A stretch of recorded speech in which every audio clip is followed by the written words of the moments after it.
Is episode 9, and I am excited because I have not only someone with an amazing opportunity to talk about some things, but also, I mean, she inspired me to start coaching. So I want to give a round of applause first. Welcome to Dr. I'm going to keep using that now that I know you have it. Dr. Grisia Ali. Hi. Hi. Welcome to the show. Yes. I'm excited. I'm so excited. Before we get to talking, I always like me and him have a little banter at the beginning. So, and I want to touch on what we were just talking about before we got on air. I was telling my coworker today that she's 23, and I feel like now that I'm about to be 40, I feel like I have to give my insight and advice on everything. And she was like, "Oh my God, I met this guy, but I don't know. I don't know how the way he dressed. I don't know if that works with me because I like a guy that dresses nice." I had to stop. I said, "We've all heard that saying that your pussy attracts what you get." I told her, I said, "You have to stop for a minute because just because of how he dressed doesn't change this man's character at all. Doesn't dictate who he is. Doesn't dictate who he is." I've always said, me and my husband know this. When I first met my husband, when we moved into our place, I think it was 3 months after dating. He had maybe a couple, maybe 2, 3 dresser drawers of clothes. Whereas I'm a woman, I got boxes and boxes and boxes, and I'm like, "That's all you got?" And he was like, "You know what? I'm not into the fashion thing. That's not me." Right. I said, "I get it, but that's all you got." So as time moved on, I'm a big firm stickler of when you look good, you feel good, and when you feel good, you can go out there and conquer the day. So I started to show him thank you. I started to show him the clothes to get. Even when it's like I hate when someone says it's a materialistic thing because when you spend good money on clothes, they last longer. I realized that when I buy leggings from City Trends, it's like $5. Within a month or two after washing them a couple times, there's a hole. His mom bought me some leggings from Ashley Stewart. I think they were about $20, $30. And that was 2 years ago. And these leggings still look brand new. And that was you know what? When you spend a little more, the material is better. It was more comfortable. It wasn't like they weren't see-through. You didn't see my butt in that. Right. So what about the detergent? The detergent, that could possibly, play a thing into it too. But it was just the difference in it, and just showing them you know what, the clothes will last a little longer if you spend a little more. Now don't get it twisted. I ain't out here spending $200-300 on some clothes because I still got the 17-year-old over there and a 7-year-old. But I will not just go to City Trends and buy some leggings anymore. Realizing that your clothes are I don't want to say they make you, but they are you. It's outward representation of you without anyone actually seeing you, or actually speaking to you, talking to you, getting to know you. It's a representation of who you are. Yes. Yes. It's a lot of just the first impression of anybody. Yes. And leading back to what I was saying, I was telling her that, and I was like, "Listen, sometimes you have to go out of your comfort zone if it's not working." It's like we all have the ideal person that we like to look at, except for my husband. He doesn't have a specific type of woman. But most of us all have the type of guy we like, what we look for. But after a while, you realize, this might not be who I'm meant to have. I told her, I said, you could talk to a guy that dressed nice, smell good all the time, and you don't like his personality, or he cheating on you because he know he dresses nice and he looks good. And she was like, "You're right." And I said, "I just something for you to think about." I've talked about it before. My husband is definitely different from what I'm used to dating. It was the best decision of my life. I wouldn't change a thing. And it was like me stepping out of my comfort zone and just being like, "All right, let's just see where this goes." And that's what I told her. She was like, "Well, I'm at that bad boy stage." I said, "It's cool. I've been there. I dated a bad boy." I got a 17-year-old out of it. I said it was fun at that moment. Right. Until you get in your 30s and you start looking back on it like, what was I doing? Why did I do that? I look back and now that she's old enough, I tell her stories about me and her dad. And I'll be like, I was an idiot. I was over here holding drugs in my shoes while he was living in a whole other house. If the police came, I'm the one that's going to go to jail. Yes. Not him. He over there. But I was in love. Yeah. And excited. And I told her, I said, it's cute, but it's going to wear off real quick. So I was like, don't dismiss this man who is showing you interest and calling you. She was like, but he's too nice. What is too nice?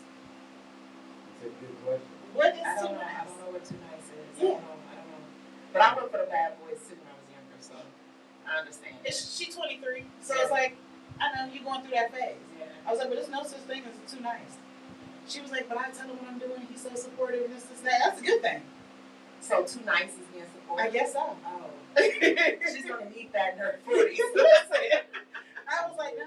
It's just weird, and that's what be the crazy thing with like masculinity, where it's like I understand when people be talking about toxic masculinity. It's like certain aspects of it where it's just like things taken to an extreme where it's just ridiculous. Like they don't expect the guy to listen. You don't expect the man to be listening, so you don't expect him to have really anything to say, anything to give you. So it's like, oh yeah, that seems too that's too much. You being weird. Like, no, it's just something that you're not familiar with. Exactly. That's what it is. That Yeah. you've been taught a different way, and something different comes along. You're like, oh, this is not me. This is not the thing that I like. And then he opens your eyes to new stuff, and it's like you don't know what to do with it. So I think that too nice is a cop out. I really do. I told her, I said, stop it. Yeah. I was like, I really feel like you're just looking for a reason not to like me. Yeah.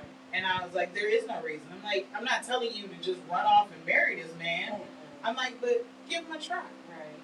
I'm like, that's all you can do. She's like, oh, we talking on the phone for hours. That is beautiful. That was the thing that made me fall in love with my husband. Right. But you know what? That's the fun times. Yeah. It's the fun times when you court each other and like, hey, I'm getting to know you. I'm different. What's out there? That's the fun time. Yeah. But you have to realize and learn something from it, from the people that you meet. I mean, when you don't in a relationship or not a relationship, you learn something from different people. I mean, from people. So learn something. And I agree. I always say, and I my daughter went through a breakup, and I told her, I said, don't be upset about it. Learn from it. Yeah. So that you can take that next step and know. The next step and say, you know what? This is what I don't like in a man. This is what I do like in a man. I like that he did this, but I didn't like that he did that. So in my next man, this is what I'm about to see in my next man. So that's how you work it. And self-reflect. Yes.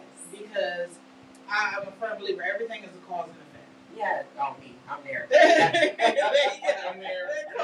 Everything is a cause and effect. Good or bad. Good or bad. Yes. Everything is a cause and effect. I talked about, I was in a domestic violence relationship.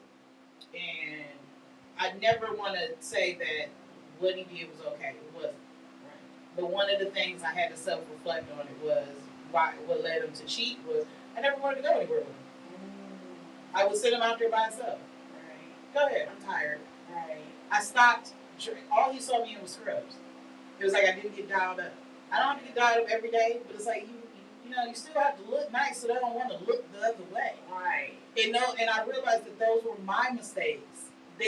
That might have caused the cheating, not the beating, but at least the cheating. If I had been more effective in just being like, I'm tired, I don't want to, or when he begged me to go, and I was just like, no, then the cheating. Not saying it might not have happened because it could have happened, right. But it would have been less of a reason for it to happen because I was putting forth an effort into my relationship. Yeah, I think like you said, that would have came out regardless. Yeah. But I do like reflecting yourself in a relationship because nobody's perfect in a relationship. So I'm not perfect, you're not perfect, but okay. I like this about you, but what do I like about myself? How do I like myself? What do I don't like about myself in this relationship? Yeah. What's going on? Like you said about the scrubs. Like, hey, I can change this up. I like that. So reflecting it also on self and saying, hey. Knowing, and we talked about this in another episode. Knowing your own toxicity. Knowing what's toxic about you. Because it's hard. It is hard. It is. That, you know, a lot of people is in denial. I was in denial. Me too. But hey, ain't nothing wrong with me. No. I'm just doing this because It's like AABs or any of those anonymous means. The first step is admitting that there's a problem. Right. Once you do that, it's easy. And no one ever wants to admit that they have a problem. no. But somewhere in you, you have to find that growth to be like, you know what? This is a problem. Yep. You can't sit and say that every man ain't shit, every woman ain't shit. Yep. No, somewhere you got to stop because every person can't be the bad person. Yeah. So the common denominator here is you. Yep. So you have to take a second and look back and be like, what do I need? What did I do? I told him, I said, my last relationship before him, it was toxic. We argued. And now I've been with him 4 years. We probably argued, twice? Even if Was it an argument? I don't even think it was it probably was a debate. Yeah. But it was just realizing, like, oh man, I gotta stop. He made me realize a different way to go about looking at things and talking about things. Because it's like we're completely opposite. He's real calm, laid back. I love it. And I'm the one real quick. What you say? What? No, I'm real. Even when it comes to someone say something to him, I will listen. My husband can't touch you, but I can touch you. But Team tagging. tag me in. I got it. Whereas he like, no, Kiana, listen. It's not that serious. It's okay. And I'll be like, what? They just said. Thinking logic. Yeah, he's definitely the logic there. But you need to. That's that partnership. You guys will do great together. Thank you. Because that's how you grow. And if you keep growing with each other, tackle the world. Man, and that's what I tell people. It's like the number one reason marriages end is because you start to grow apart. Because everybody grows, whether you realize it or not. Yes. But if you're not growing with your mate in your marriage, then that's where you get to that point where it's like, well, what are we doing here? Yeah. Why are we here? Why are we here? Yeah. So I constantly make sure, like, I don't know anything about the film world, but I ask them, hey, you need me to help? I'm right here. I can't hold a camera. I use her as a technical advisor because it's like, again, I make horror movies, so it's like, it's always, when I was making the short film, it was like, hey, so if he got stabbed right here, like, would he be able to get back up and just keep moving, or like, is he just down out with a count? Like, is it that bad? Like, they all count a little bit. Yeah, but you guys are feeding off of each other. You know, you're not just the on top all the time. It's okay. To me, it sounds like your relationship. Okay, when you're on top, I'm gonna be the best supporter ever. When you're on top, I'm gonna be the best supporter ever. So that's where I love it. Definitely, because what people don't realize is that the show is actually my show, and he's kind of like my co-host. But because I feel like we banter so good together. Right. Most people just assume that it's his show or our show together. It's like, no, this really is mine. Right. But he supports me so much that because he really wanted to be behind the camera. Right. And I was like, no, you gotta sit with me. You gotta be here with me. I need you right here. I need you to talk to me. Listen, I hate it. For some odd reason, I don't get. It's like I hate being in front of the camera. I'd much rather just be behind the scenes. Right. Right. But that's okay because you see the black men, the great black men, and the black women that support them, Obama, and the team is just like, she did a wonderful job. Definitely. She was the president. She did a wonderful job. She did about as much as he did. Right. Yeah. She did a good job up there, man, up here. Definitely. That's what you have to do. Yeah. And it's like, I wish more people realize that. Like, you got to just work together. It's like, but we have our separate things that we do. You know, right now he's becoming a Mason. Okay. So it's like, I just support him. I'm right there. But when he's finished, I'm going to be an Eastern Star, so we can do this together. You can do it together. That's good. My mother was a star. Nice. Yes. Definitely have to talk about and that. So I grew up in that. Okay. I didn't like it. Really? we don't have to talk off camera. Let me tell you why. Because of the meetings. My mother was taken us little kids. That's why I'm an entrepreneur myself right now, and that's why business is everything. So we gonna talk later about that. It's Relationships and business, because right now I think it's beautiful. But my mother would drag me, love her dearly, and everything goes to her, honors and everything. Lois Ali, love you, but dragging us to those meetings. And they closed the doors on the little people. Let me tell you, you couldn't hear it either. You had to stay out. So we had to stay out in the hallway while they do their meetings. I'm like, is it over? Yeah. I had to be Oh my goodness. Yeah. And you be in the hallway and they be like, shh, that's too loud. What am I supposed to do? Right. And wow. I'm like, what? So yeah, so that made me kind of like steer away from it. Yes. Believe it or not, that's good. That's good. What made me steer towards it was, and even before I met him, I was going to be an Eastern Star, was seeing what they did in the community. Yes. I love what they do in the communities. And I was just telling him the other day, when I'm finally at Eastern Star, it's like, I want to be able to jump out and give them more things to do in the community. Yes. My aunt, God rest her soul, I was her twin. She passed away. Well, she had breast cancer, but she passed away for something different. But she stayed out in the community. And I used to tell her all the time, like, Auntie Ann, I want to be just like you. So it's like anytime I can do anything, even when it was just cheerleading or doing the cheerleading competition, just because I felt like we didn't have any here that were done by us. So right. I was so glad to be able to just do that. And it's like I want to continue to keep doing things, and they're a way for me to be in the community. Yes. And I love what they do. Yeah. So. And I'm glad that you're changing over for, younger generation stepping in and yes. And doing that and really encouraging that. Like we went to an event last week where they were honoring Earl B. Turner, and it's just like that's a lot of the same sentiment is that they encourage just like a lot of the younger people to step in and take charge of like some of the things that they've been doing for years. For years, yeah. My mother's 85, so I'm 83 now, so just think in her years of work in the community and the start, used to start everything, and it's just like you go to the meetings and I'm like, okay. I know all the people, my mom's group, so it's like I know you and I know you. Yeah. That is definitely awesome. We definitely have to talk about that off camera. So, and it's funny because this is how I'm gonna feed into it. Like Earl B. Turner, because his resume was amazing. I mean, extensive. He did about 20 solid minutes of just his resume, the different things that he's done, achievements he's gotten. It was a solid 20 minutes, full of just full. And I feel like your resume is astounding. Okay, that's how I was leading into that. Your resume. Like, I had to, first we started, it was funny, before I tell you, because I really want to read y'all her resume, but before I started, I was giving him, when I was talking to him about it, I was just giving him the clip notes, and he was like, wait, what?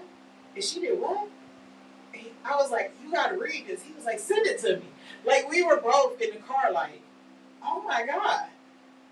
Like, we can learn from her. It's amazing, and I love it as a Black woman to have this type of resume. That's why I was like, I keep calling you doctor, because you earned it and you deserve it. And then I'm gonna keep calling you doctor, because I know when I get mine, I want the same. It is doctor. Right. I had wrote some stuff down, but I was like, no, I actually want to read it. Actually, I'm gonna let you read it because you have a great. You got a great reading voice. No, but you have the passion. I want to just. All right. So, Dr. Grisia Ali is a multifaceted professional with diverse business and financial analyst, research, statistics, teaching, and strategic planning background. Right there alone. I ain't got to go no further. Right there alone, it was like, holy crap. And I got to touch on all of this, right? Hey, let's touch on it. We might be here for a while. We might. She has a proven track record of success in various roles and industries, showcasing her education, her adaptability, her commitment to excellence. Grisia's educational journey includes a Bachelor's of Arts degree in social work with a minor in teaching from Cleveland State, a Master's of Business Administration in Executive Business from the same institute, and currently received a doctorate in business from the Weatherhead School at Case Western Reserve. Period. Right, right. Okay? I don't know if y'all heard my daughter, but she was like, period, period. Okay? And I ain't even done. I'm not even done. Her education pursuits have equipped her with a solid foundation in business, finance, research, and I'm not gonna say it right. How do you say it? Methodologies. I knew I wasn't gonna say it right. With over 25 years of experience in the public, private, and nonprofit sectors, Grisia has honed her skills in management, statistic implications, professional development, and partnership collaborations. I need some partnership collaborations. Her work history includes roles such as Director of For Hope Corporations, Assistant Director in Learn and Grow, Project Manager of Lawrenceville Youth Organization, hey, Yes. Qualified Mental Health Specialist too at Beachbrook, which I've heard of them before, and the Logistics Specialist at Amazon. In addition, there's more to her professional experience. She has also provided consulting and coaching services to startup companies, assisting them with payroll, QuickBooks, and financial management through her own company. She has had time to start her own company in all of this. How do you say Glick? G-Link. G-Link. LLC. LLC. Her unique background and experience in social work, teaching, research, and development have equipped her with a diverse skill set and a holistic understanding of various industries. Her ability to build effective relationships, strong problem-solving skills, and attention to detail have contributed to her success in the field of clinical research. I mean, When do you know? Oh. when do you sleep? When do you sleep? You don't have time to sleep. You don't. You don't. And Going. I told him, I said, she got to teach me her time management. Because I thought I'd be all over the place. Listen. Oh my God. Listen. First of all, I'm very humble because I'm just like Skip. I like the back scene. I like to let people shine. They can shine all day long. But the back scene is what I take. So now coming out, people are like, hey, you got too much. You got too much. we need you to get you outside. I'm trying like baby steps. Okay. I mean, you got to tell me, how did all of this start? How did it start? Because I don't think politics is in there either. Because I think that I left that out. No, politics is not. Politics too. Yeah. So I think I came into this world with I had something to do. It was just like I came into this world. We have to accomplish things. And actually, when I was in my teen stage, I was like, every year I'm gonna get something under my belt. So every year is an accomplishment or something different or a certificate or something. And then I just kept going until it was like, oh, okay. And then I actually had somebody say, you know what, you just too diverse. You all over the place. You're everywhere. And I used to thought it was like, what was it? You were what's the saying? I forgot the saying. Where you're not a master of none. You were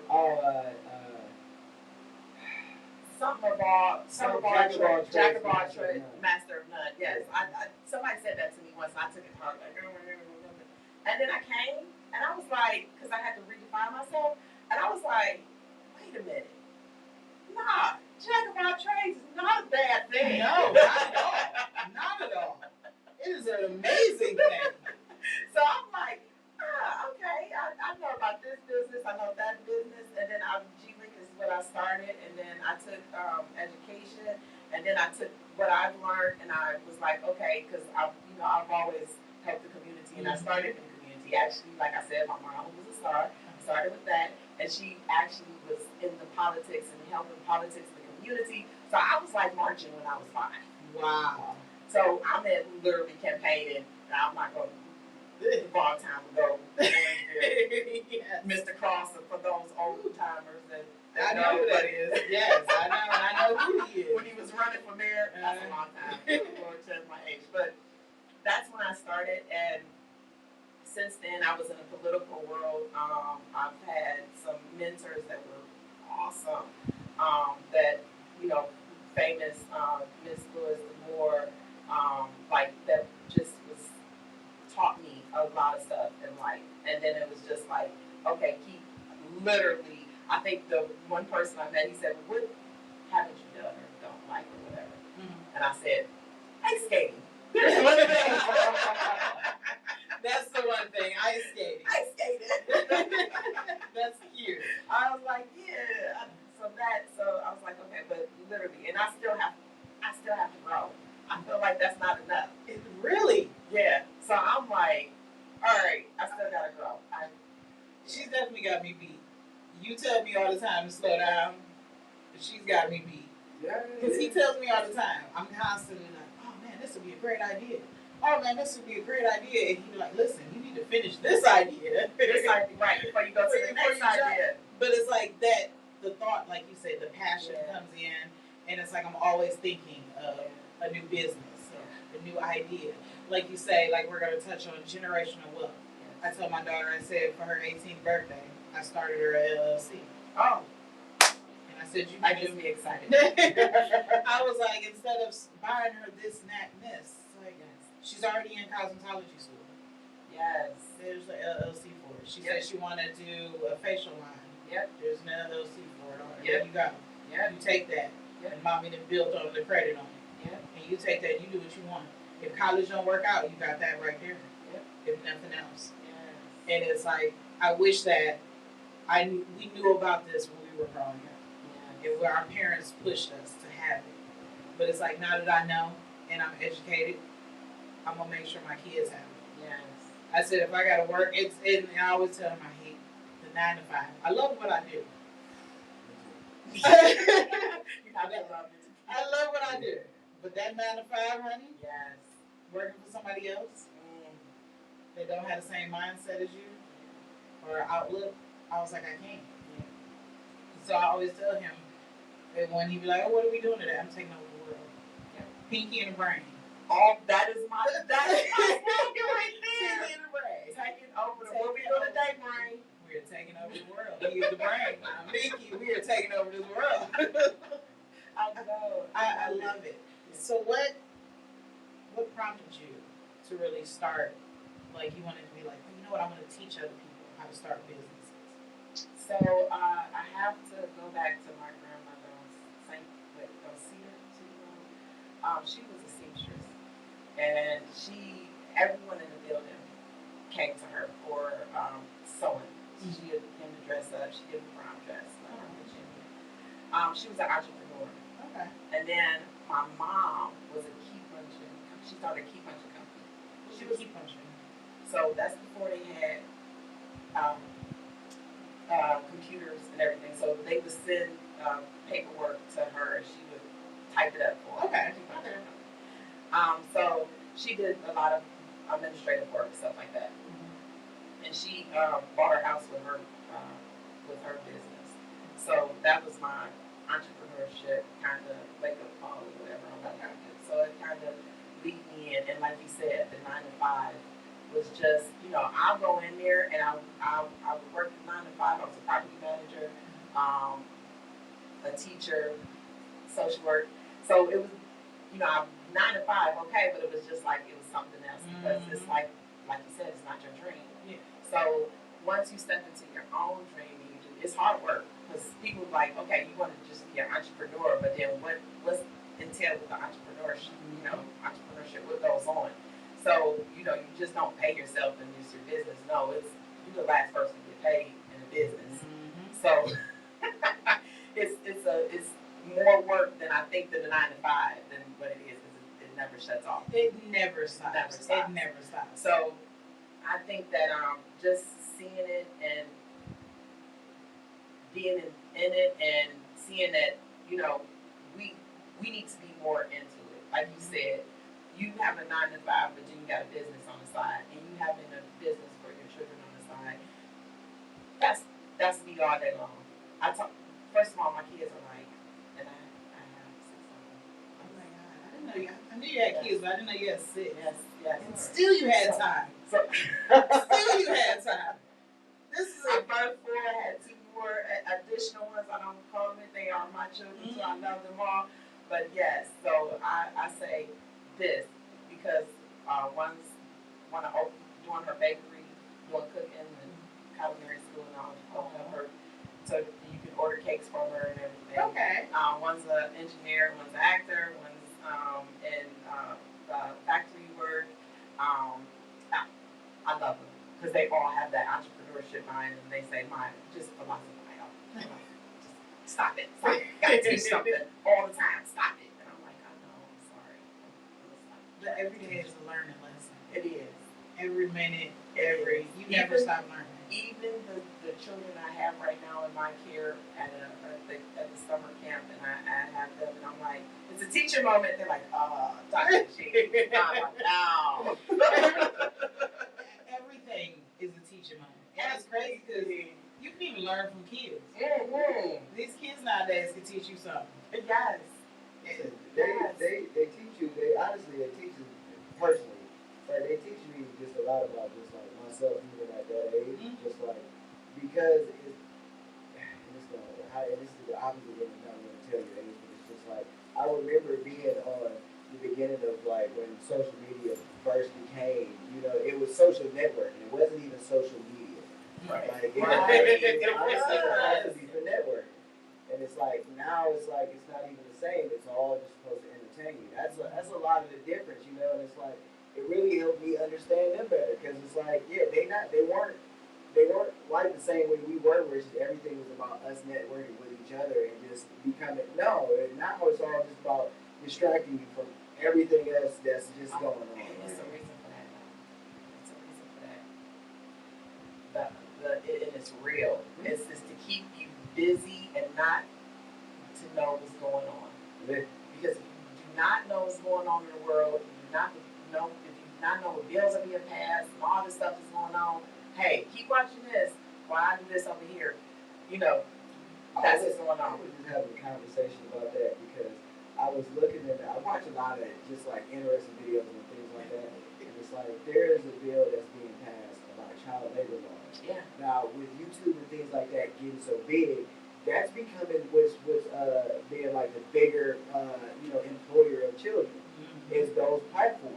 So it's like they have to change, and then with online schooling and things like that becoming so much more of an abundant thing that it's like you have to account for that, and it's like no longer do you have to say, oh, they can only work this many hours because they have to do this many hours of school. It's like, oh, they can get way more, So it's like they changed a lot of stuff around, and that's how you see a story of like those kids and 10-year-olds that was working like at McDonald's or something like that.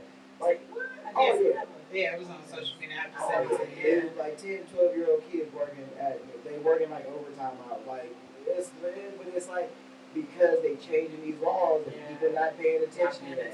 They in their phones. Listen. With listening to the wheel. Yeah. Not mean it's real. And I want to do an episode about that because I wrote a paper on social media in my psych class because social media is causing social anxiety to these kids in isolation. Because I was just had a conversation with her. It's like kids don't want to go outside no more. They're rather sit and be on their phone. I ask my daughter all the time, you ever put that thing down? Yeah. You ever put it down and walk away from it? Yeah. It's like I fully believe that social media is causing this rise in the mental health crisis. Yeah. Because these kids don't talk to they don't physically go. Remember when we used to go outside, take a white rock and do hopscotch on it? I'm showing my age. I know. Sure, You're right. But you guys are right. And everything, like you said earlier in the show, cause and effect, right? Mm-hmm. So, social media, first of all, we're going to AI is a whole different story. I can't wait till you start talking about this stuff. But for the effect of the children is that for isolation, yes, it helps top of that, it's addiction. Mm-hmm.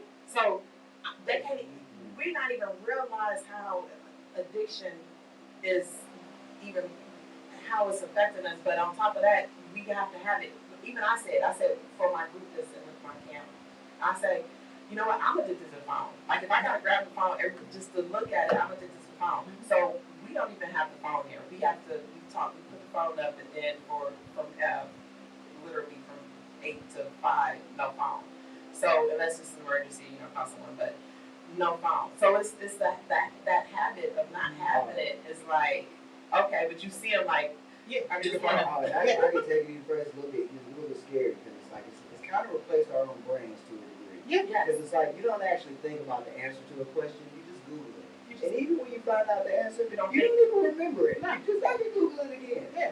Even further, I remember. Man, you guys probably remember this. I went on the road with my dad all my life. I've probably seen him use a map a handful of times. And I mean, like, that's when we was going far, like other states. Listen, I'd be going across towns sometimes, and I'd be like, man, let me pull up this.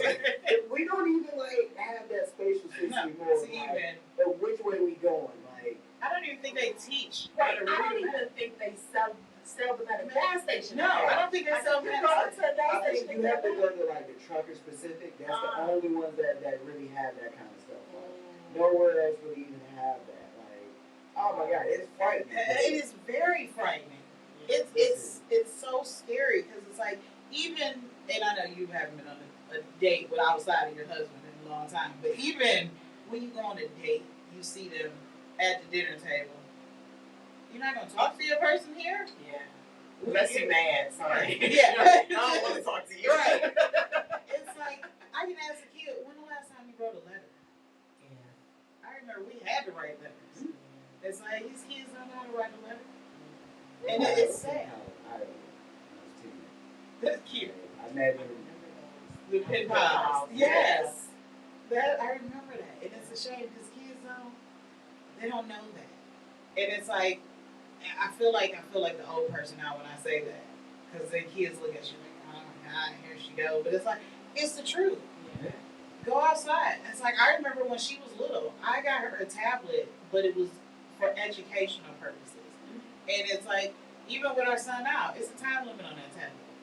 Yeah. And you can only go to educational stuff. Because it's a shame when you come across a 3-year-old that can sing every line off of a song, but can't say the ABCs. Yeah. Or can show you how to get to YouTube. Because at 2 and 3, they can get to YouTube. Yeah, younger than 2 and 3. They better out the womb. Man, they better at it than you. Hold on. I can't even speak a full sentence. Let me just go. Another difference between the iPhone and the Android. Oh my God. It's crazy. But ask them to say their ABCs and then struggle or can't count past 10. And it's like, I feel like that's so sad. Even now, we have a point where it's like, when it's dinner time, she has to put her phone down. Yeah. Put your phone down. Be in the moment. Yeah. And he's caught me a few times telling me, hey, be in the moment. Yeah. And I always tell him, because it's like, we go places, I take pictures. It's like, when the last time you seen a photo album?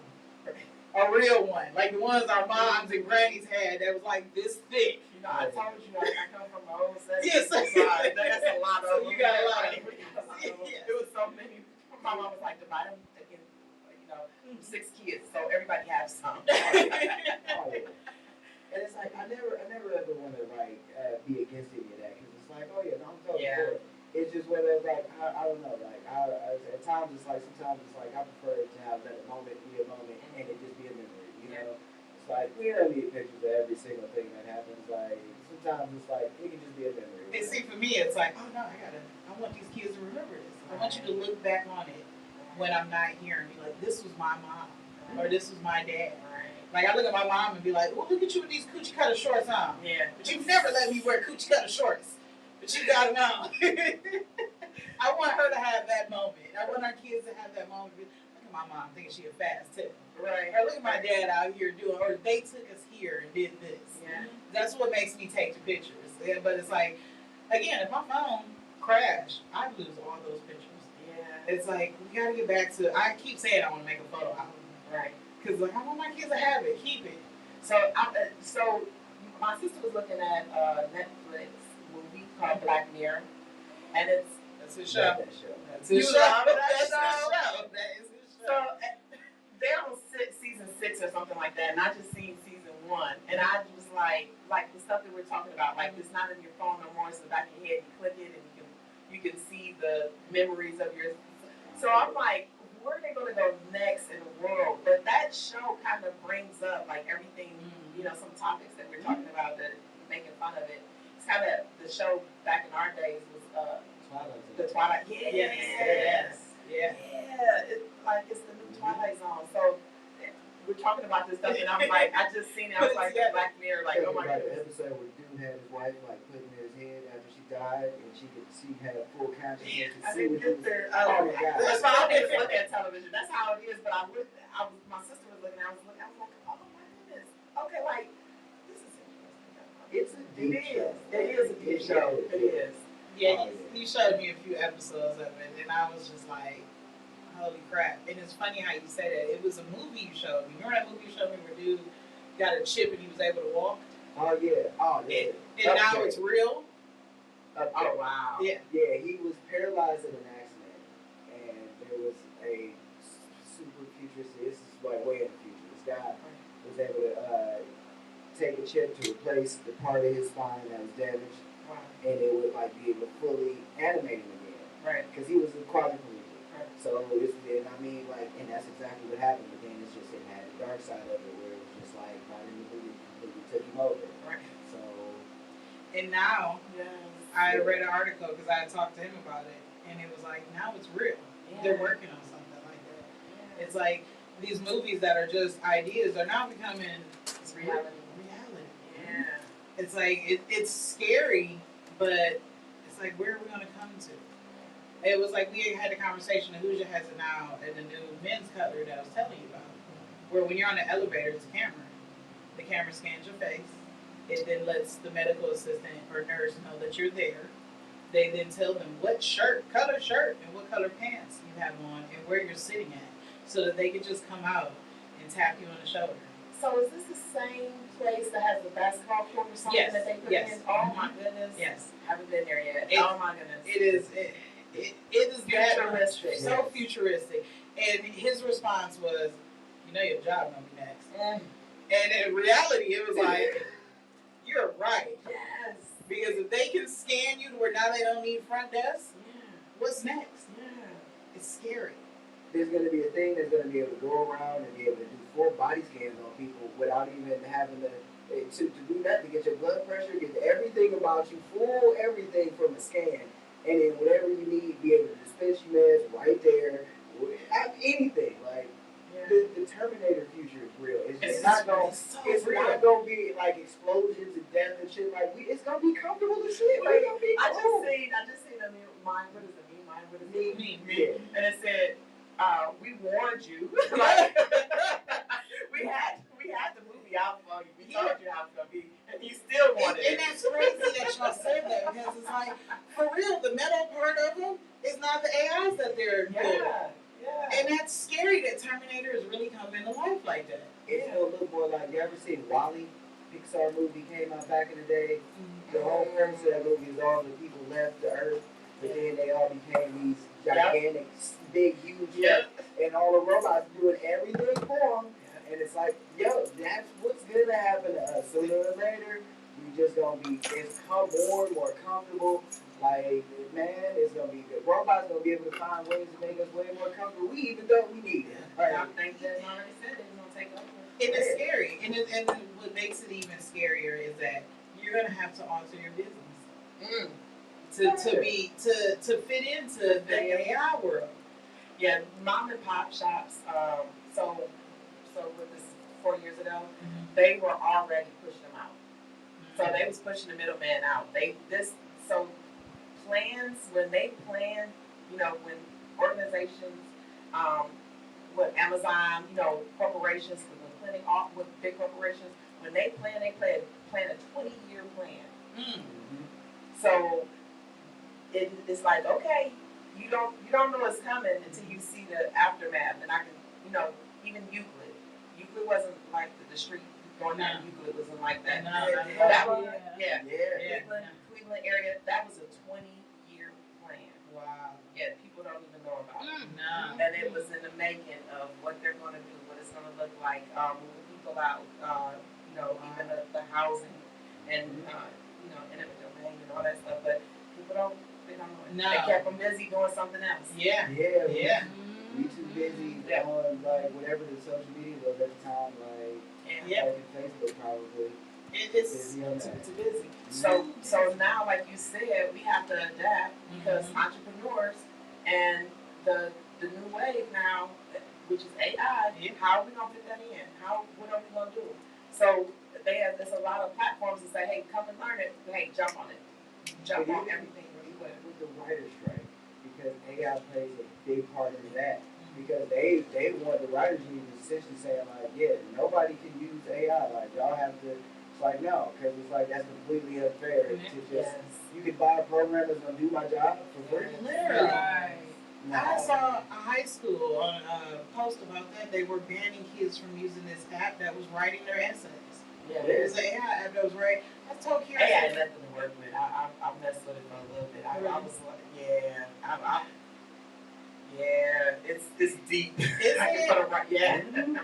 Listen, the deep fakes, the stuff like that, the way that like CGI technology is advancing, like listen, it's gonna be sooner or later where it's just like nobody's dead anymore. Like they're gonna be able to. Like I saw one where they were talking about having like it might have been Kennedy or somebody like that. One of the dead like presidents.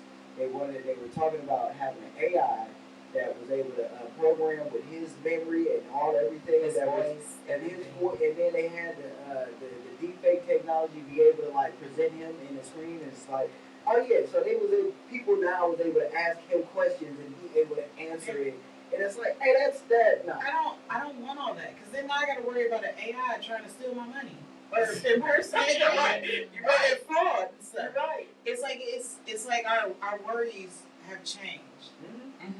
And it's like now we have to worry about robots just because everything that you put on Facebook, everything you put on Twitter, so it knows how you feel, it knows everything personal. Everything. Yeah.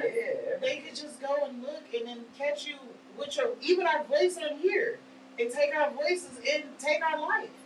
And wouldn't even know it. Well, if you do and you get rich, call me. Hey, my friend. And you guys see iHeartRadio up the street, right? So, like, it's empty most of the time. Like, they fill their front studios with shows occasionally, because I ride past it all the time, because I'm checking it out. I feel like they stole my ideas, Yeah. But the back room, all those computers and stuff, empty. You might see somebody walk through. You can see right through the window. You can just sit out and see what's going on. You can watch a show sitting out there. They stole my idea, I swear. Oh. But that's okay. I'm still gonna do it. When you have an idea, next thing you do, when you have an idea, you either keep it to yourself. Don't let it out to the universe. Yeah. Because once you let it out to the universe, it's open to any and everybody. Yeah. So that's what it is. You keep Yeah. it out until you're ready to execute on it. Yes. So next time you have an idea, unless you're ready to execute, that's what you do. Yeah. But it's coming to where we have to just rethink things and try to stay in front of the game, and because it's coming quick. The days are getting shorter. I mean, people feel like, hey, that was Monday? Yes. That's right. Yes. It's crazy. It's like I joke with him all the time. We joke about Amazon and how, remember, Amazon started off with just a small shop. So they started off and then they flatlined and then they came back. Yeah. And now it's like, you go to Amazon, you can damn near buy a car off Amazon if you needed to. It's like you can't, Amazon, you can get medication. Now, Amazon has a pharmacy. He asked me one day, he was like, so if they open a hospital, you gonna go work there? Well, I mean, their future, I might. Yeah. Because it's taking over Amazon.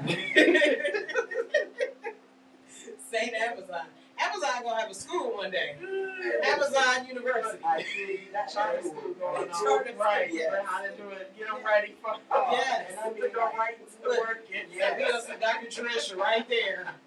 Welcome to Amazon University. Beyond 6 figures though. Right. You're gonna be teaching the college level for all the executive people. Exactly. actual real stuff. Like, Right. Oh my goodness. man. Yeah. So, what advice would you give for a startup company? Startup company. Let me see. It's a lot of advice. You want one or couple? Or Okay. So the first advice I would give is probably to map out your plan Okay. before you do anything. Write your thoughts down. Plan A, plan B. Okay, this happened. Write down your your product or a service or and then a lot of people don't think the intellect like for books and stuff like that. Think movies, film industry, and that way. But who your customers? Who you want your customers to be? What do they look like? So I would say vision everything. Put everything like a vision board. Vision everything first, and then I would say to first once you do that, which is hard because a lot of what I see now is people having the idea but not the finance together. And then I have this idea, but then how do we get this the seed money to do something? Which seed money is out there, but it's hard to get. And that's the biggest thing is how do you get? Because I know I could talk about it over here, but it's like I have two business plans that I think will really blow up, but it's that seed money. It's the seed money. It's the hardest thing to get. Yes. So what advice would you give when you're looking for that seed money? It's just like what you're doing for college. You go out, you visit college. Even I would even say even visit a business. Shadow a business, see how it runs, what's going on, look at what they're doing, so you can say what can I do better, stuff like that. So and I've done that. I have helped someone like let's go look at a business in Philadelphia or what they're doing and seeing what we can do better, what we like. How do we do this? How are they getting their money? These are questions that we can ask them to see how to run this. But I would just say biggest thing is to. So this is funny because I don't know between y'all two. I would like to know. I have two books that I'm working on right now, and I'm just thinking about my books because they're in my books. What I'm about to say, but who's the thinker in the process of your business, and who's the one who jumps and go ahead and be like, let's do this. I think I'm definitely a thinker. I definitely the idea guy. I come up with all the ideas, whatever. You're the idea, but are you ready to jump to do everything first before No, let's just jump and buy this camera. We about to start this thing. Oh yeah, no, that's her. Who's that? That's her. That's Yeah, That's me. her. That's me. And it's funny you said that because as soon as we started dating and I saw he was doing films, I bought him a camera. I was like, here you go, man. Right. No, but that's what you need on your team. You need these characteristics on your team so you can say, okay, somebody say, hey, wait, how much that camera cost? Look, let's do a budget first. Right. So what I would say is basically because I'm a thinker in business. I know that. I'm not the person to be like, let's go for it and do it. I have to be pushed a little bit, but I need a team player to say, hey, you need to push it, get out there. So but it's knowing what you need too. Okay. It's knowing what you need in the business. So once you're doing this and you're looking for entrepreneurship, and also in my research, what I found out is that what we do in our neighborhood is we do like one thing. We're good at something, so we start a business that we're good at. But we don't look around our neighborhood and say, you know what, we need this in our neighborhood. Let's start that. So I think that we can change that a little bit. If you're good at it, you should do what you're good at. As being an entrepreneur. But also, we need those entrepreneurs to say, hey, what do we need in our community? Let's make it happen. We can do this. So I think that definitely number one is writing out your plan. Okay. Writing out your plan. I like that. I definitely admit I will jump and be like, because when I get excited, that's not a bad thing though. And Either one is not a bad thing. Yeah. When I get excited and passionate about it, it's like I'm ready to go. I want to just do this. Right. And I know it came through hard. And he'll turn around and be like, "Hey, so I mean, I get it, you're excited, but maybe you need to look into this or go." Like I was thinking about doing candles, Right. and he was like, "Go check out your competition Yeah. and see what's different out there." Yeah. This is actually something I learned from an old boss of mine. Love this guy, man. Bill Whitcher. Okay. He was somebody who was basically handed his business. I was going to school photography, and I worked for him. One day, my car was down, and this guy came and got me at about 3, 4 o'clock in the morning, and it was like brand new Mercedes, all to take me to work. He didn't have to be there that day. He just came, picked me up, dropped me off, and then left. But I mean, as we were driving, he was telling me his story, and he was saying that his dad started the company, and that it was running fine for years. Like when he got it, he was like, yeah, I could have just sat in my office and just, just let my money just pile up. So he was like, but he didn't want to do that. He wanted to actually make it something, make it to where it's like he wanted to grow the business and like do more with it. So when he, with that, what he would do is he looked up all of his competition, everybody that was doing business around there, and he would go and he would stake out their places. And at the end of the night, he would go into their dumpsters, see what kind of stuff, see what kind of materials they use, see what kind of, just check everything out. He would go to different schools that he knew went to these other companies, and he would go and he'd be like, hey, so what kind of stuff are they using? Like, what kind of like backdrops? What are they? Are they faster? Like, what is it? And it's like he really figured out the way to edge out everybody else. And it's like I've always loved that kind of mindset where it's just like, even though it was handed to him, he was like, no, fuck that. I want to make this mine. And it's like, I love that. That's why it's like I always have respect for that man for that, because it's like, man, I mean, older white guy. It's like normally that stereotype is somebody like that. They just, oh yeah, like I'm gonna just do and chill, just enjoy the spoils of my life. But he like, no, I wanted to actually work for something. Right. And it's like I respect that. Sorry, I put my phone right here. It is. Yeah. It's like those kind of things like always impress me. It's like I feel like I find inspiration just in everything and everywhere. And lately I've been getting very inspired. Like we did an event a few weeks back. It was a pink and black Ball. Yeah, awards gala. It was basically like an awards show for just different entrepreneurs around here. Like there was just a lot of people there, and like they had Damon John was there, and we did an interview. And one of the things he said that really stuck with me was, and it kind of went in the vein of what you were saying was, he was saying one of the things that people don't anticipate, they don't think about, but especially with funding, is they don't think about being overfunded and like getting too much too soon. And he was saying like because that's a problem too. Yeah. And his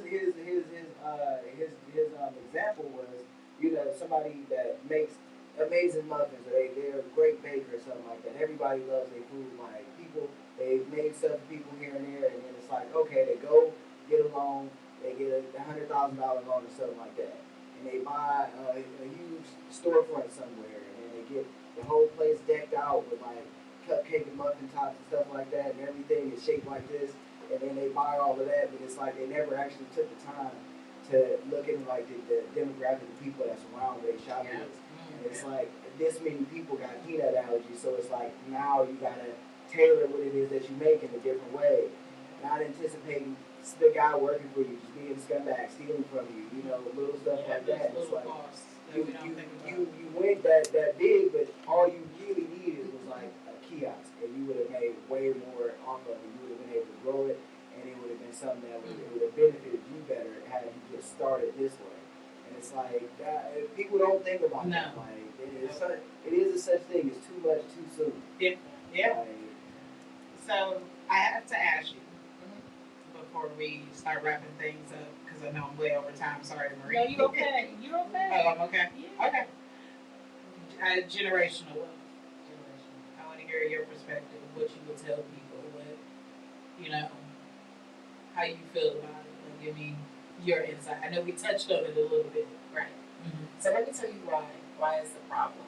So we're 900K difference between black and white growth. Okay. So that we would never get there. Right. 2 generations, we would never get there. So that I seen that problem, and I was like, okay, so we have this big gap between races. Mm-hmm. Why do we have it? We have it because of inheritance. We have it because of real estate, education. You know the problems. Mm-hmm. We know the racism. But what's the solution? How do we get there? So I wanted to look at businesses and entrepreneurship, which, real estate is in entrepreneurship too, but building a community. So my thing was I went out and for black entrepreneurs, I said, first, and this was about 4 years ago, before generational wealth was even a huge name now. Mm-hmm. It seemed like I said when I early, you put something in the universe, everybody hears it. Yeah. And believe it, I was on this 4 years ago. Yeah, and now look where we're at. Everybody is on it. Everybody. Yes. And when it first came, that's how it came, because I was reading articles. I read an article and it was like it was 900K salary versus 900 whites are getting 900K versus 28,000 or something for blacks. I'm like, dang, salary difference. That's a heck of a difference. And I'm like, okay, so how can we fix this or whatever? So I'm like, well, I'm an entrepreneur, so I'm looking in entrepreneur space. So that's what I wanted to look at. Mm-hmm. And then I wanted to look in, are entrepreneurs passing down their businesses? Not many. I don't No, right. I don't really see it. Where are we in this? So that's where my research was, what I was looking at. And I went out and I talked to some folks, and they're like, what? And then like session planning, passing it on to the next generation, and then it dies, or just leaving the business and walking away, and you never closing down the business or whatever it is. Mm-hmm. So that's how it came to be. But now I'm seeing it more. People are talking about generational wealth, or setting up their kids, and even this, if you set up 2 generations, and then the generation is feeling they get lazy, then it goes into like they're losing the business or whatever it is. I think that we have to just keep it up, especially that we know it's a big difference. That we just have to keep it up in generation, and saying, hey, know our history, because if you know your history, you won't go back to it. Yes. And let them keep doing something for the generation keep doing something for the next generation. I think it's generational wealth has become huge, because now it's not a big push to go to college anymore, because you don't need a college degree anymore. Institutions are like, they're trying everything, but it's like now you don't need a college degree to be a CEO of anything. I think not only is it that you just don't need college, but it's just, honestly, it's like it's our generation that has to take a lot of that brunt of, like, they're just saying, exposing that it's just like you said, a whole lot of debt to it too. Yeah. You had a better start, and then just in another fact that it's like we are in the information age, and it's like information is always at the tip of your fingertips. It's like, you only I forget how many hours it is to become a master at something, but you only so many hours away from mastering anything. Yes. And it's like there's nothing that's not right there within you. So it's like it starts to really knock at college, where it's like, why do I need to go here? Yeah. Like, Right. And I think that's where the whole push for like generational wealth is coming. Mm-hmm. It's like, oh, you don't have to go to college here. We can do this. Mm-hmm. Well, I can set you up with this. And when you see more people now educating you on when you get your LLC, this is what you do. right. This is how you, just even for me, and it's crazy because I found out the power of having your LLC off of just Facebook. Yeah. I came across a group that educated you on how to get a trade line, how to maintain that trade line, and how to boost your credit. It's like your credit for your business can grow way faster than your own personal credit. And then in turn, that group told me, hey, you know, you can go buy a house with this LLC. You can go buy a car with this LLC. And it was just like, I wish I had learned this, you know, when I was her age. So it's like now I'm quick to want to educate her. I'm quick to want to educate my cousin. Hey, let me tell you what you can do with this LLC. It's amazing. So it's like, I think that's where that push comes from. I tell her all the time, hey, college might not be for you. You don't know till you go. And I used to be a big stickler, you know, on my children. Go to college, you know, I go to college because, and they looked at me and was like, okay, you're a still in school. This is not going to work for me. That's a book. But that's what we were pushed growing up. You go to college. You go to college. Right? The first thing I remember my mom used to say, hey, you go to college because there's a white man out there that's getting that degree. And she was like, you need to go get that degree. So you can be right there. And then you learn at a higher level. But you learn things on your own. On your own. And life teaches you so much more. Experience. It used to be so crazy. I'll never forget this. And then for those that are watching, in Warrensville, my English teacher, we were getting ready to graduate, Miss Campbell. I love Miss Campbell too. Realist, and you know she's a principal now out in Youngstown, Warren. But the realest English teacher ever. She sat us there. She said, "Listen, your diploma, high school diploma, doesn't mean anything compared to somebody that went to Shaker or Beechwood." She was like, "If you guys are in a job interview and it's a person from Shaker and it's you, they're gonna go after that person from Shaker." And she was like, "Go to college."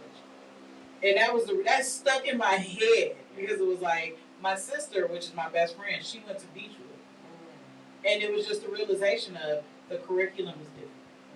I spent the day with her. I don't even remember how we was able to pull it off, but I spent the day with her at Beechwood, and we're the exact same grade. Her math was way advanced. Her schedule and learning curriculum was way advanced. And then when I came back to Warrensville, it was like, oh, she was telling the truth. Because when my best friend left Warrensville, she was a straight A student. When she went to Beechwood, she made her first C in her whole entire life. And it was just like, because they're teaching you. Even when I took Kiara and we moved to Florida, she was in Bedford when I was here. When I went down there, they said she was behind, and I had to get a tutor. Because those kids were on a different, fast pace in education. And it's just like, it shows that at that time, it's like, yeah, we have to go to college. But now it's like, no. I just need to educate you on how to handle your money. And you can go so much further. And you don't have to work a 9 to 5. And it's just like, God, I wish. I look at the future. Yeah, that's the future. And as long as YouTube University. It's so real. And Dr. Google. Listen. As much as I've spent like in the film industry, it's like that's where most people like when you ask them, oh yeah, well where did you go to YouTube? Oh yeah, I just learned this off of YouTube. Off of YouTube. I caught myself when she asked me a question about her homework. You know, just Google it. Instead of just trying to learn with her, I was just, you got Google, right? Pick your phone up. It's like I fell victim to that. And it's sad. So it's like I love that you're out here pushing, you know, generational wealth and teaching these kids. I love it. But my thing is, if you have to go, you know, institution-wise, college, fine, that's good. If you have to do YouTube University, do that too. But my thing is, get your own. Get your own. Get your own. Because getting up, and I you remember I did a report about this, because I did a report in my English class, and I picked the topic of prostitution and legalizing prostitution. And the reason I picked this topic is because every job you work for is essentially structured like prostitution. I work at university. There at University Hospital, there is a man at the top that is my pimp. He tells me what time to come to work, what time to go eat, what time to go take a break, and I better have his money. Shake it a little bit harder. Hey, you better shake it a little bit. You ain't working hard enough. I need you to do overtime. So it's like, if I go to work for this pimp every day, why should prostitution not be legalized? These women are working the exact same job I am. It's just that mine is corporate. and theirs is just a little different. And my teacher was like, never even thought about it like that. I said, it's true. America is like that. The president is our pimp. Yeah. And he tells us what to do. If he don't like something, he punishes us with gas and bills going higher. Not only that, you can see that in the whole perspective of slavery. It still exists. Yeah. I say this all the time. Like when they abolished slavery, they just made everybody a slave. Like, everybody's just gonna be a slave. Everybody. If you can't work your way out of it, you're just gonna be a slave forever. Yes, exactly. You got the plantations. You got the field. I mean, they use the same language. Yeah. And that's why. And the first distraction they gave us was us hating each other. Yeah. Making black people hate white people super bad. They White people hate black people. That's slaves too. And it's like, we all the same. We all the same. World, and don't get it twisted. I think this is why I can't celebrate Juneteenth. It's like, I get it. I get what we're celebrating for. But let's be realistic. We are still in this situation. It just looks different. It just looks different. So it's like, what are you really celebrating? Because we're all, and it's crazy because now we're slowly but surely seeing it etched back here. Because it's like the senator in Florida, you know, and changing where you can't teach cultural, ethnic classes anymore at colleges. And now the senator of Texas has came out and did the same thing. It's like we're slowly seeing it come back. It's like Trump gave that like, go ahead, it's okay, y'all can come back out of hiding. And it's like, I promise you, if that man get back in office, or any of the three idiots that are running. My man's just, I don't even think Trump really had a plan. I don't think my man's had a plan. I think his whole thing was just let lunatics run wild and then just like him profiting off of whatever happens. Like, I think he figured as a president, he was going to be able to profit off of whatever happens. So, okay, I got to get a little deep with you guys. Okay. Got to get a little deep with you guys. I got to just. Okay, United States, you know, is a corporation. It's a business. Yeah. So he's just a director. That's all. Exactly. We have a board that's silent, that no one knows about who's really running. And what's going on right now is it's a national board now. It's not just the United States board, but not about to be, but it is a national board now. So now they have a lot of directors in different seats, and we have one in the United States that we happen to call our president that we're voting for. Yes, we vote in here, but if we really want to look at it, the United States is a business. Yeah. So they picked a businessman to run a business, and when it didn't work out the way that they wanted to, they fire him. No, they use his tactic. He's fired. Yep, get him out of here. And that is so true. You know what that reminds me of? A huge Marvel fan, Iron Man, when his second movie where they had the guy as a front man, and it was someone telling him. It was like, that's exactly how it is. The president is just a front man. It is people that are, and I had this discussion when COVID was going on, and people were like, why are they doing this? Why are they? It is somebody telling them, you need to do this.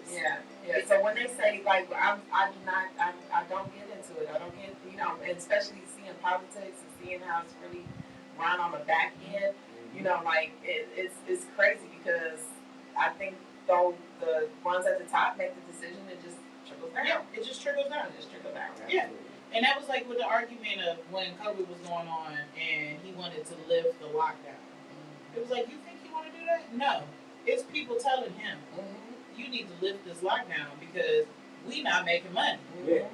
And if we not making money, it's a problem. It's a business. Yeah. You got to put on your business hat. You got to put on your business hat. Right. And that man was looking at it like, I don't want to get kicked out of office. Right. So let me open it, knowing that it was stupid and people were dying. Right. But he had these people to, hey, listen. He had people from Cleveland Clinic and all these, especially Cleveland Clinic, because they were losing. It was $5 billion a day. $5 million a day. Because they weren't getting, they couldn't get their equipment in, they couldn't get supplies, they had to stop surgeries. So they were losing money. That's how university had to close all those places. Because they spent all that money trying to prepare. And then when that second round didn't happen the way they thought it was, they lost all that money. Then all these people had to lose their jobs, had to not get a raise. It was like in Cleveland Clinic, they finagled it, as I call it, the sunshine method. And they went in, oh, you know, I'm happy you guys are working so hard for us, but I'm not going to give you a raise this year. But I'm going to get you some lunch, though. I'm going to bring one of these companies in to feed you, but you're not going to get, it was like we sat, because I was at Cleveland Clinic at the time, and we watched places like Walmart get a bonus, Amazon get a bonus. Right. But I thought they had the bonus for a nurse. Everybody in there. We didn't get those bonus until way later. Wow. It was when the storm had already calmed down. Right. That's when they were like, oh, okay, we're gonna throw you. And it was crazy because I remember they offered us the bonus, and then we heard UH was getting more, and it was like, wait a minute, y'all are bigger than UH. And they went and someone complained, and they was like, well, okay, we're gonna send you another additional on top of it. And it's like, well, why do we have to beg for this? When we were here, I didn't get like UH let their employees go home, and they had time off. Cleveland Clinic was like, no, you gotta come here. Even if doctors is remote, you gonna clean, you gonna answer this phone, something. We didn't get the option to be at home. Well, I just want to personally say thank you because that job, the nurse job, teaching job, police job, social work. And Yes. janitors. Yes. Yeah. You have to really care. I mean, you have to thank you because I say thank you from the bottom of my heart because that's, I that's the social work. I know. I know. Thank you for being out there. Thank you for it. Before he started working in the hospital, he used to hear my stories. Oh, yeah. And he used to be like, I don't know how you do it. Because I did VBS at Marymount now, and it's like, man, walking into a room, an isolation room, to clean one of those rooms, having to wear a full gown, and then everything head to toe. Thank you. Or even I'm just saying thank you. Because during it, and it was crazy because even when they were sending us to New York, I wanted to go. Because this is what I signed up for. Yeah. To help people would get shit back in U-Hauls and shit. Yeah, he was like, we're not having that. He was like, no. But I was on, if they would have let me go, I wanted to be right there. Because it was one of those, like, this is what I signed up for, to help and to make a difference. And it was like, even though I knew I had kids. Yeah, that's a big one. And that's what made it really hard. Because it's like, I knew I had kids, but I also, my heart wanted to go help because they were drowning. And it was like, I want to just be out there. I want to help because people don't understand the extra long hours. Yeah, we had to work. Yeah, like the amount of overtime. I was one of the people in the house under the rock. That's why I say thank you. I appreciate it and give you my thanks because I was like, nope, shut down. Everybody in the house. Yep. In there. Area. Yeah. And it was crazy. I didn't even want to, even if I was sick, I was like, I'm not going. I'm not going nowhere. And the crazy thing was, we actually, even with me going to work and picking up, we were fine until the miss over there went to a cheerleading competition. And her coach let them not wear masks. To take a picture. And they all got COVID. And she came home. And me and him got COVID. It was like, and it's crazy because she wasn't even cheering. She had a boot on her leg. She just went to support, and I didn't want to send her. And I was like, no. She was like, Mommy, I want to support. And I was just like, okay. And as soon as she came home and we all tested positive, I was like, I shouldn't have sent you. No, it was stuck with it. It wasn't that bad because even those that was at home under the rock still got it. So. But it was like he ended up getting it worse than everybody because he was the last person to get vaccinated. I was vaccinated, and she was too. And it was scary because we went to get tested. I forgot what happened. No, we were sitting there. It got late by the time we had been seen. So this is like 10 o'clock, something like that, when they finally able to like take me back to test me and everything. And then she went to go take the kids home. And like during that time, everything just kind of went straight downhill for me real fast. Like, and right after they took the test, I was sitting there in the room and I just broke out in real heavy sweat. So like that's when they were like, hey, we need to take your blood pressure. They took my blood pressure, they did some blood work. And it's like in the midst of all of that, I just got really dizzy. I remember calling one of the nurses. She walked over to me and she just brought me a little vomit thing. And I just started blowing chunks right there. They were like, oh yeah, they took all of my shirts and stuff off. They had pads on them, resuscitation pads. It's nothing scarier. I know to see your loved one. Oh my God. Oh my goodness. when he and I mean he called after everything had calmed down because I was like tending to the kids trying to put them to bed, but I knew I was coming back. Right. And he told me that, and I'm just like, I mean, how did all of this happen? And it was the scariest thing. And I had COVID, and I still stayed overnight with him. I was like, I'm not leaving your side because I don't know. And it's scary for the people that lost a loved one going through all of that. It was a tough time, and a tough time for her. And we had a topic about I got her therapist because people don't realize everybody should have a we have one too. After the COVID, it hit everybody. It hit everybody. So everybody had this traumatized. Yeah, and that's why I said parents think about these kids that were part of COVID. Yeah. It's like that was her whole. She didn't have 8th grade graduation. No. She didn't have a freshman year. Yeah. She had half of a sophomore year. Yeah. It's like, and she's one of those kids that struggled. Like her grades were horrible because she's not a at-home computer learning kid. She needs to be in front of a teacher. Yeah. And it's just like it did something to these kids. Yeah. And I posted. I was like, talk to your kids. Yeah. These kids going through this because they don't know how to communicate their feelings. Because they were forced to be in a house, and I was like, I want her. And on top of that, just being scared. Yeah, just scared. Catching. I mean, you know, that was a life-threatening thing. So just catching it, even for my family, who, you know, and it went past my house, but I had to like mentally tell my children, you'll be fine and you're okay.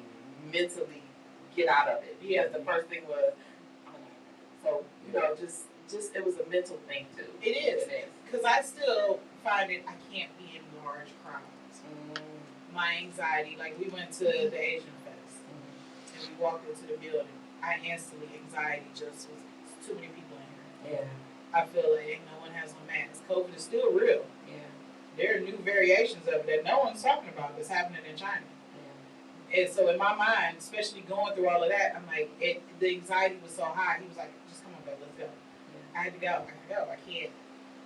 It's scary, and it's like I don't even know how to get over it. I'm still working. Yeah, that's what I'm saying. It's trauma. It definitely is. It's just like a soldier coming home from war. Yeah, that is a great way to put it. Yeah. So before we go, I told you I was going to ask you. Because you're 18 years married. No, I said I've been married. Since you're 18, I'm sorry, she's been married. So that's. What? I don't know. She looks young, so I don't know how old she is. No. Yeah. Oh, okay. Okay. So, I have to ask. 2 marriages. I have to ask, what advice would you give? I ask everybody. So I have to ask you before we go, what advice would you give someone in a relationship? Starting a relationship or a marriage? Marriage or relationship? Let's do both, since we're married. Okay. My first advice is know thyself. Know thyself. Okay. So you'll know you, know yourself, know what you like, know what you don't like. Mm-hmm. So you can know your generational curses. Yes. Oh, I like how you said that. Yes. I like how you said that. Generational curses. Yes. We're gonna have to touch on that because people I don't think people really know what that means. No. I like that. I like that. Know them so you can work on them. Mm-hmm. And then when you seek whoever you're trying to seek, then the love that you have for yourself, find it within yourself. I like that. That was beautiful. I think by far that has been one of the best advice that we have gotten so far. I like that.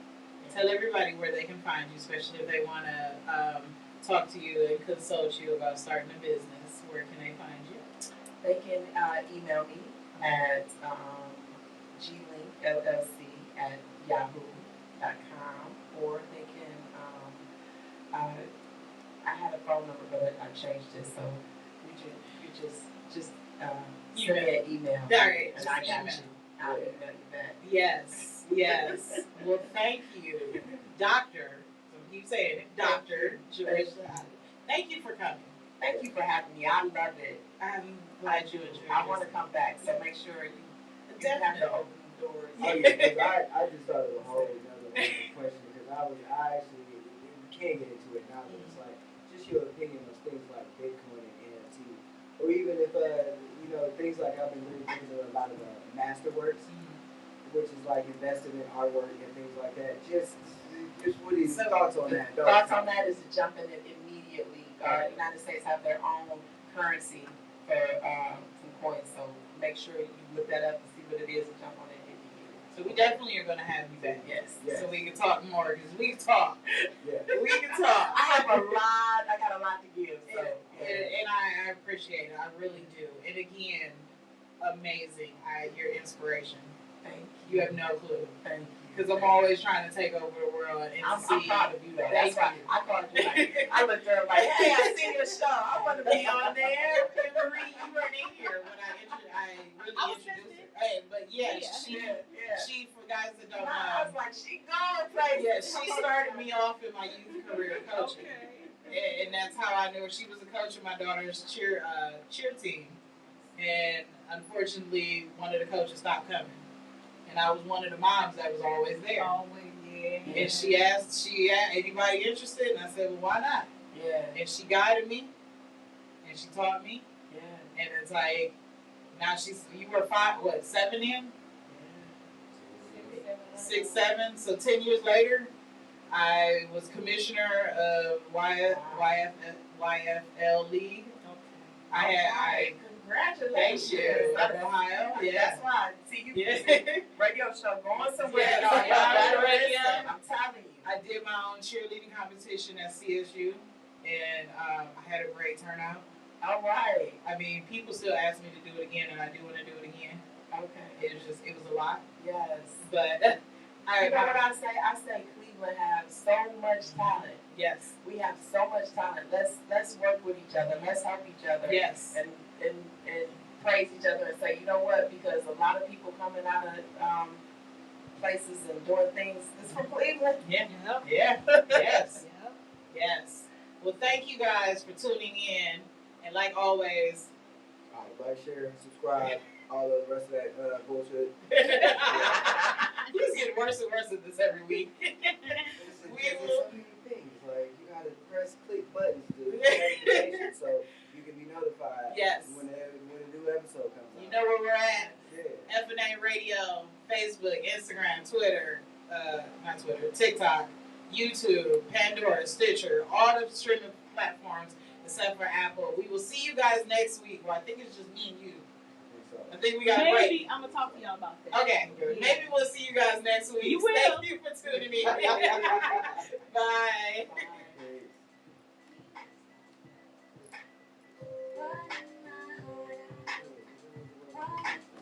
I think that's your friend is the week after. And then I gotta get that divorce lady in so she can talk about her story.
We'd like to thank you for tuning in to FNA Radio Show here on a station where we don't bring no static, but we sure enough bring the noise on staticradio.net.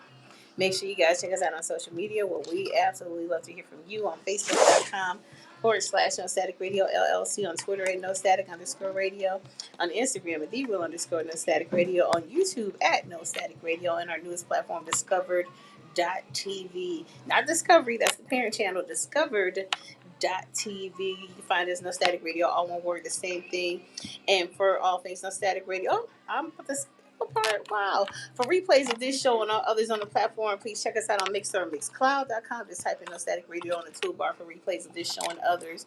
And for continuous streaming, you can check us out on TuneIn.com, LiveOnlineRadio.net, or MediaQ for continuous streaming uninterrupted of this show and all others.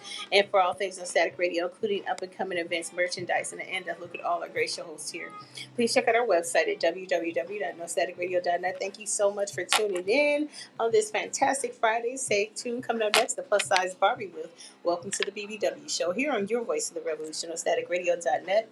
Powered by Google, partner with Colors, and sponsored by Lamont Avenue Wines, the Cleveland Rugby League, and Design Me exclusively. You guys be safe, and we'll catch you in the morning. Peace. It never fails to impress you doing that.